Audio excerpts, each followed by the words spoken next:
अगर ऐसा हो जाए। आज का अपना टॉपिक है प्लेसेंटल सर्कुलेशन। ठीक है, प्लेसेंटल सर्कुलेशन के अंदर अपन इस तरीके से देखेंगे कि यूट्रो प्लेसेंटल सर्कुलेशन किस तरीके से होता है और फीटस के अंदर किस तरीके से प्लेसेंटा के द्वारा सर्कुलेशन होता है। क्लियर? यानी प्लेसेंटल सर्कुलेशन, प्लेसेंटा में किस तरीके से सर्कुलेशन होता है। प्लेसेंटा में मदर के द्वारा, जैसे यूट्रो प्लेसेंटल सर्कुलेशन यानी मदर के द्वारा प्लेसेंटा में जो सर्कुलेशन होता है उसको बोलते हैं यूट्रो प्लेसेंटल सर्कुलेशन। क्लियर? एक वर्ड आता है कि प्लेसेंटल परफ्यूजन। प्लेसेंटल परफ्यूजन का मतलब होता है कि यूट्रस के द्वारा प्लेसेंटा को पर्याप्त मात्रा में ऑक्सीजन नहीं पहुंच रही, तो यानी प्लेसेंटल क्या हो गया, परफ्यूजन हो गया। यानी यूट्रो प्लेसेंटल सर्कुलेशन किस तरीके से होता है और फीटो प्लेसेंटल सर्कुलेशन किस तरीके से होता है, बहुत इंपॉर्टेंट है, रटना नहीं है, समझना है। देखो कि अपन ने प्लेसेंटा बनते हुए देखा था कि प्लेसेंटा किस तरीके से बनता है।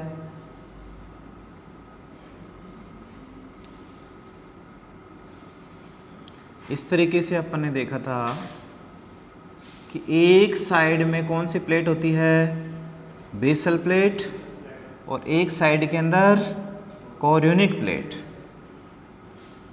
जैसे इस तरीके से स्ट्रक्चर थी, disc like structure. Disc like structure 15 से 20 सेंटीमीटर लेंथ थी, 2.5 सेंटीमीटर थिकनेस। क्लियर? सेंटर से 3 सेंटीमीटर, और इस साइड में विलाई सिस्टम,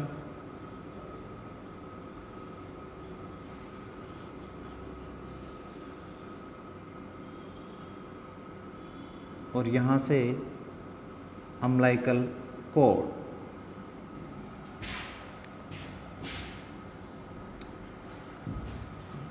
ये इंटरविलस स्पेस, ये कौन सी प्लेट है, बेसल प्लेट। ये कोरियोनिक प्लेट, और ये इंटरविलस स्पेस जिसमें 150 ml ब्लड भरा होता है। ये स्ट्रक्चर थी। अब अपन बात कर रहे हैं, देखो एग्जाम में क्वेश्चंस भी आए हैं कि यूट्राइन आर्टरी है, यूट्राइन आर्टरी, जो प्लेसेंटा के अंदर यूट्राइन आर्टरी ब्लड सप्लाई करती है उसका प्रेशर कितना होता है। इसका प्रेशर होता है 70 से 80 mm of Hg। Clear? Important question है कि यूट्राइन आर्टरी जो इंटरविलस स्पेस के अंदर ब्लड सप्लाई करती है उसका प्रेशर कितना है, 70 से 80 mm of Hg। Uterine when, इसका प्रेशर होता है 8 mm ऑफ Hg। ये भी इंपॉर्टेंट क्वेश्चन से जस्ट पूछा हुआ है। क्लियर?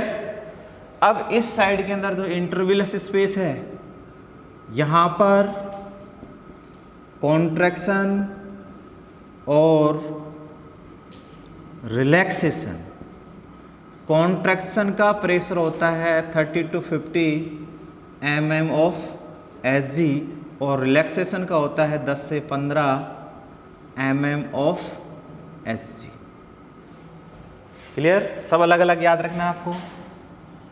यहाँ पर यूट्राइन आर्टरी है, वेन है, दोनों का प्रेशर 70 से 80, ऐसे याद रखो 70 से 80 यूट्राइन आर्टरी, और कितना रह गया 8 mm ऑफ Hg।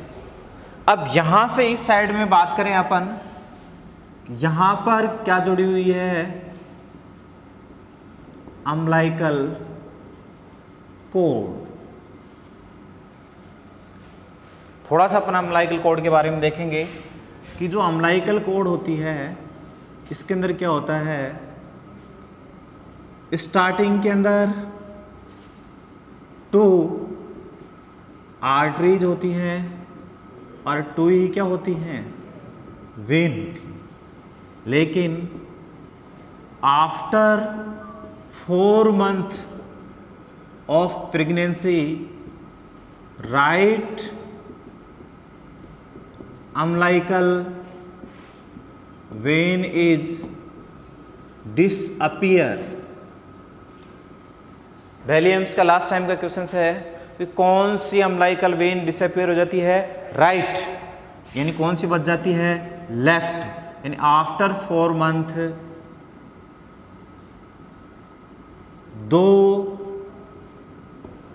आर्टरीज और 1 वेन। क्लियर। राइट वाली क्या हो जाती है, डिसअपियर हो जाती। क्यों हो जाती है कि दोनों के अंदर एक सेप्टम होता है, जिसमें ब्लड सप्लाई ज़्यादा होती है तो उसके अंदर सर्कुलेशन क्या हो जाता है, स्टार्ट रहता है, जिसमें नहीं होते वो क्या हो जाती है, डिसअपियर हो जाती है। तो इन राइट अम्लाइकल वेन क्या हो जाती है, डिसअपियर हो जाती है। और एग्जाम का क्वेश्चन आपसे डायरेक्ट इस तरीके से बहुत बार पूछा हुआ क्वेश्चन से, इसको अच्छे समझना। जैसे आपसे कुछ नहीं कहा और ये कहता है कितनी आर्टरी और कितनी वेन होती हैं, 2 आर्टरी और 1 वेन होती हैं, कुछ भी नहीं बोला उसने, तो क्या बोलना है, 2 आर्टरी और 1 वेन। और उसने ये कहा बिफोर 4 month, तो 2 आर्टरी और 2 वेन, आफ्टर 4 month 1 वेन और 2 आर्टरी। अब यहां पर अपन अम्लाइकल कॉर्ड की बात करेंगे, इसमें कुछ नहीं होता है और एक वाटसन्स जेली सब्सटेंस लाइक सब्सटेंस होता है, जेली वाटसन्स जेली सब्सटेंस होता है, जो कौन बनाती, कौन सी जर्म लेयर बनाती है, अगर बात करें तो मीजोडर्म इसको बनाती है, वाटन्स जेली, वाटन्स जेली सब्सटेंस होता है चारों तरफ और कुछ नहीं होता है। अब इसको अब बात कर रहे हैं, इसके अंदर एक अम्लाइकल कॉर्ड के अंदर एक अम्लाइकल वेन और 2 umbilical arteries. Pressure of umbilical artery, इसका pressure 60 mm of Hg, 60 mm of Hg।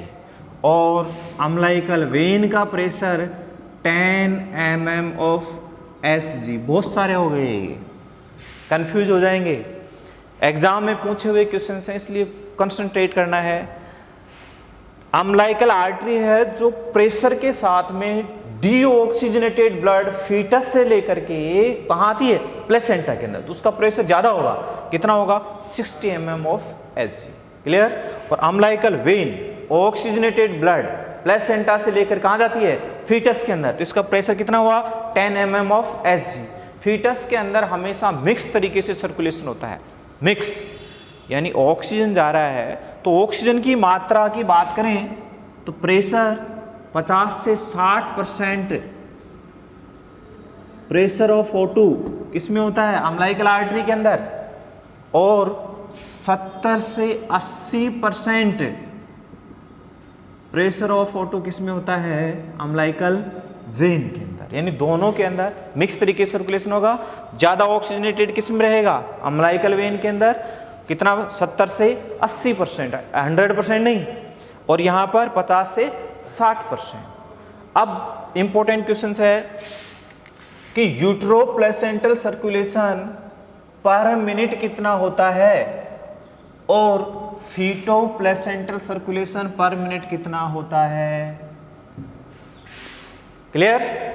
अब अपन बात करें, यूट्रोप्लेसेंटल सर्कुलेशन होता है पर मिनट 500 से 600 ml पर मिनट, और फीटोप्लेसेंटल सर्कुलेशन होता है 400 ml पर मिनट सप्लाई होती है। क्लियर। 4। अब जैसे एग्जाम में ऑप्शन देगा कि यहां पर ऑप्शन है और यहां पर भी है, 400, 500, 600, 700।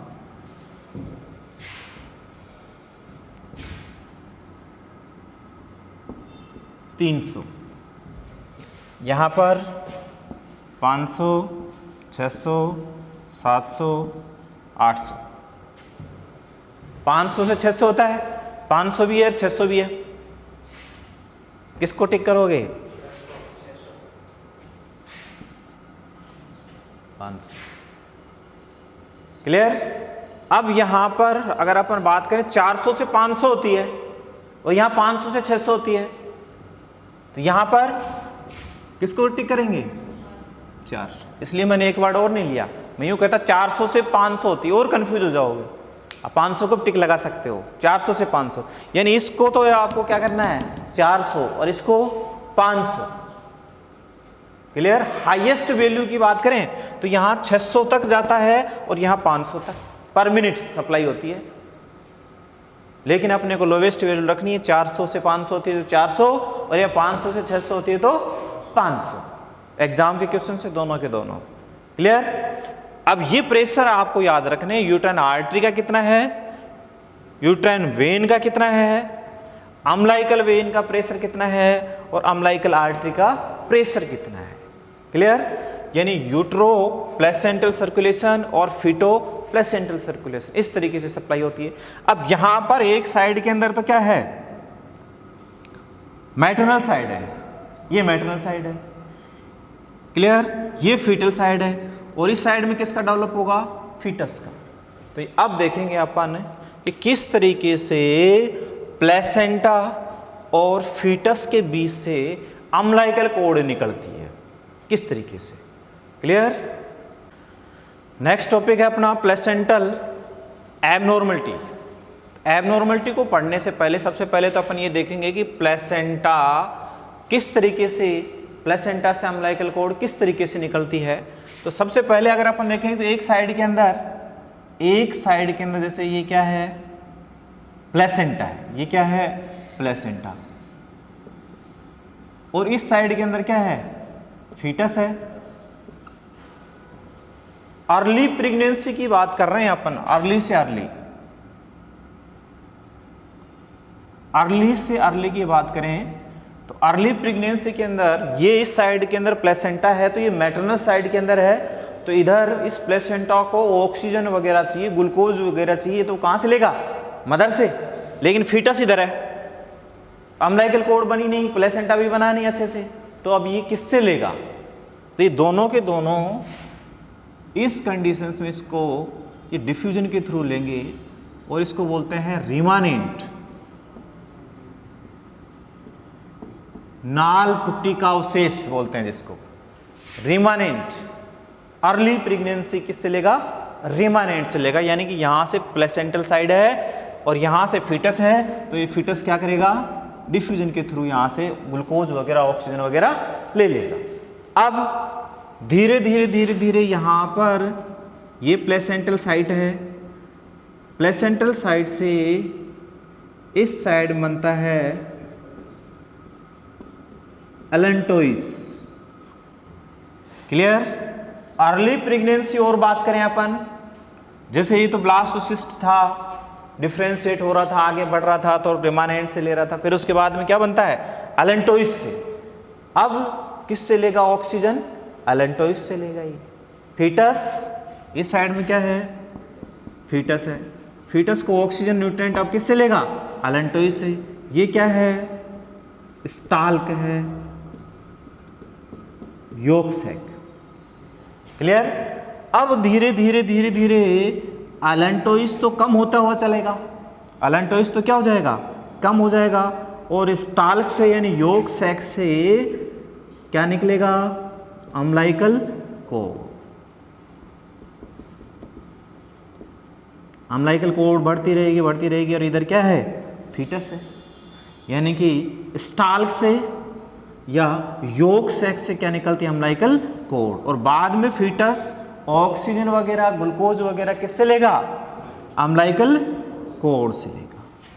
क्लियर? तो सबसे पहले रिमानेंट, फिर किससे? एलेंटोइस से लेगा, और फिर स्टाल्क से क्या निकलेगी? अम्लाइकल कोड, तो अम्लाइकल कोड से। क्लियर? अब नॉर्मल अगर अपन देखें, टर्मिनोलॉजी है यदि प्लेसेंटा के सेंटर से अम्लाइकल कोड निकलती है तो वो क्या होता है? नॉर्मल। अम्लाइकल कोड कहां से निकली है? इन सेंटर से निकली। क्लियर? और यदि अम्लाइकल कोड सेंटर से नहीं निकल करके और मार्जिनल से निकलती है तो उसको क्या बोलेंगे अपन? प्लेसेंटा मार्जिनेटा। क्लियर? प्लेसेंटा मार्जिनेटा किसको बोलते हैं? Umbilical code in margin of placenta. कहां से है? मार्जिन से है। या फिर और भी क्वेश्चन इस तरीके से भी आया हुआ है कि यहां कौन सी प्लेट है? Chorionic plate. बेसल प्लेट तो मेटल साइड में है, इधर देखो कौन सी प्लेट है? Chorionic plate. यदि अम्लाइकल कोड कहां से निकल रही है? किससे? कोरियोनिक प्लेट से निकल रही है तो भी क्या कहलाएगा? प्लेसेंटा मार्जिनेटा। और इसका दूसरा नाम है battle dose placenta. Placenta marginata या प्लेसेंटा बैटल डोज प्लेसेंटा, एक ही बात है। क्लियर? यदि अम्लाइकल कोड सेंटर से नहीं निकल के मार्जिनल से निकलती है तो उसको क्या बोलेंगे? प्लेसेंटा मार्जिनेटा। पहला क्वेश्चन। दूसरा क्वेश्चन, यदि अम्लाइकल कोड कहां से निकले? कोरियोनिक प्लेट से निकले तो क्या कहलाएगा? प्लेसेंटा मार्जिनेटा। और प्लेसेंटा मार्जिनेटा का दूसरा नाम क्या है? Battle dose placenta. क्लियर? एक होता है जैसे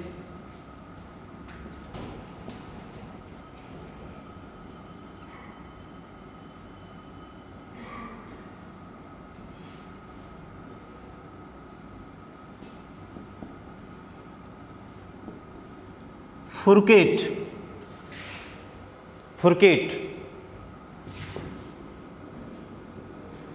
फुरकेट के अंदर पहले देखें अपन कि अम्लाइकल कोड सेंटर से निकलती है लेकिन ब्लड वेसल्स क्या हो जाती हैं? टर्मिनेट हो जाती है। अम्लाइकल कोड क्या हो गई? टर्मिनेट हो गई। और निकलती कहां से है? सेंटर से। कहां से निकलती है? सेंटर से निकलती है, लेकिन क्या हो गई? टर्मिनेट हो गई। क्लियर है? देखो जैसे सेंटर से निकलती है लेकिन क्या हो गई? टर्मिनेट हो गई। वो क्या कहलाएगा? फुरकेट। एक होता है वेलामेंटस। वेलामेंटस के अंदर अम्लाइकल कोड मार्जिनल से निकलती है। कहां से निकलेगी? मार्जिनल से निकलती है।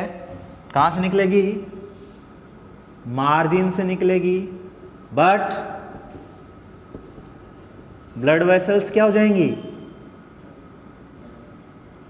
टर्मिनेट हो जाएगी। ब्लड वेसल्स क्या हो जाएगी? टर्मिनेट हो जाएगी। याद रहेगा? फुरकेट। फुरकेट का मतलब? फुरकेट टर्मिनेट होना। टर्मिनेट हो गई। कहां से निकली है? सेंटर से निकली। अम्लाइकल कोड सेंटर से निकल रही है तो नॉर्मल है, लेकिन ये जो ब्लड वेसल्स हैं ये क्या हो गई? टर्मिनेट हो गई, फैल गई। तो वो क्या कहलाएगा? वो वर्ड फुरकेट कहलाएगा। और सेंटर से नहीं निकल के मार्जिनल से निकल रही है और ब्लड वेसल्स क्या हो गई? टर्मिनेट हो गई। तो उसको क्या बोल दिया आपने? वेलामेंटस। ब्लड वेसल्स टर्मिनेट नहीं हुई और मार्जिनल से निकल रही है तो क्या कहलाएगा? Battle dose placenta. देखो ये टर्मिनेट नहीं हुई है लेकिन निकली कहां से है? मार्जिनल से निकली है। सेंटर से नहीं निकल के मार्जिनल से निकल रही है तो प्लेसेंटा मार्जिनेटा या बैटल डोज प्लेसेंटा बोला। लेकिन यहां पर वेलामेंटस मतलब मार्जिनल से निकल रही है और ब्लड वेसल्स क्या हो रही हैं? टर्मिनेट हो रही हैं, तो वो क्या कहलाएगा?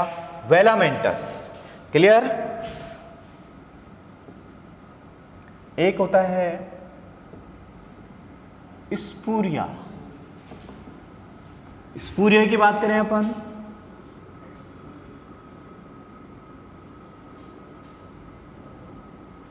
सेंटर से निकलती है लेकिन विलाई सिस्टम के अंदर लोब बन जाती है। क्या बन जाती है? लोब। एग्जाम का क्वेश्चन है accessory lobe develop in villi system. Accessory lobe develop in villi system क्या कहलाएगा? स्पूरिया। याद रखने का तरीका, जैसे लोब हो गई, लोब, एसेसरी लोब डेवलप हो गई। लोब कैसी हो गई? राउंडेड होती है, राउंडेड, राउंडेड। पूरिया कैसे होती है?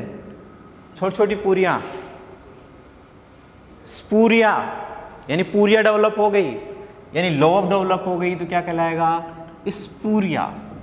क्लियर? याद रह जाएगा स्पूरिया। Accessory lobe develop. एक होता है सक्सेंचुरिया। क्या नाम है? सक्सेंचुरिया।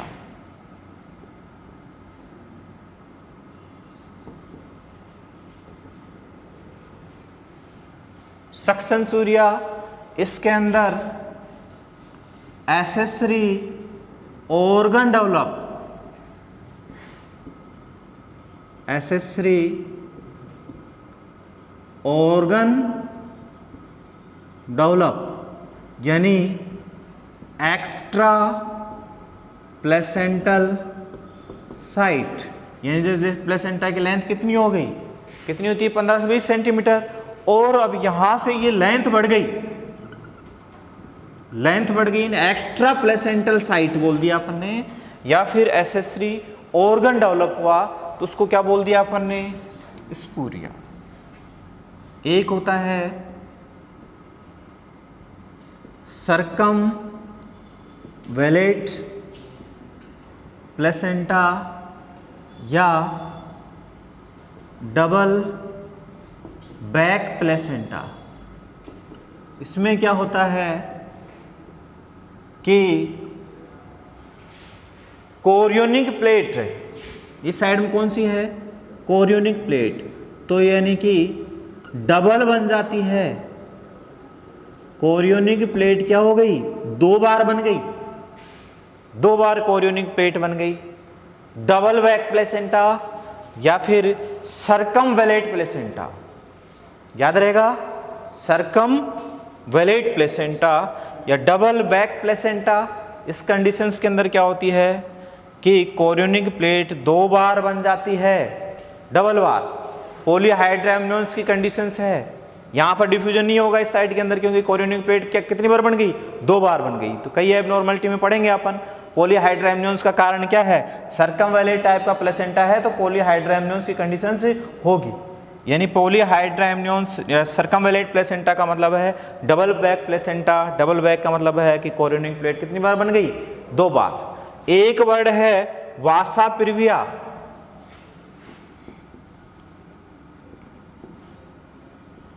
वासा प्रिविया की कंडीशंस के अंदर क्या होता है कि मैटरनल ब्लड और फीटल ब्लड दोनों की दोनों क्या हो जाते हैं? मिक्स हो जाते हैं। यानी मैटरनल ब्लड कहां चला गया? फीटस की साइड में, तो वो क्या कहलाएगा? वासा प्रिविया। क्लियर? ये सारे वर्ड टिप्स पे होने चाहिए। देखो, सबसे पहले अगर अपन देखें रिमानेंट किसको बोला? अर्ली प्रेगनेंसी ब्लास्टोसिस्ट बना, उस दौरान क्या रहता है? रिमानेंट रहता है। बाद में किससे लेता है फीटस ऑक्सीजन? एलेंटोइस से लेता है। फिर बाद में किससे लेगा?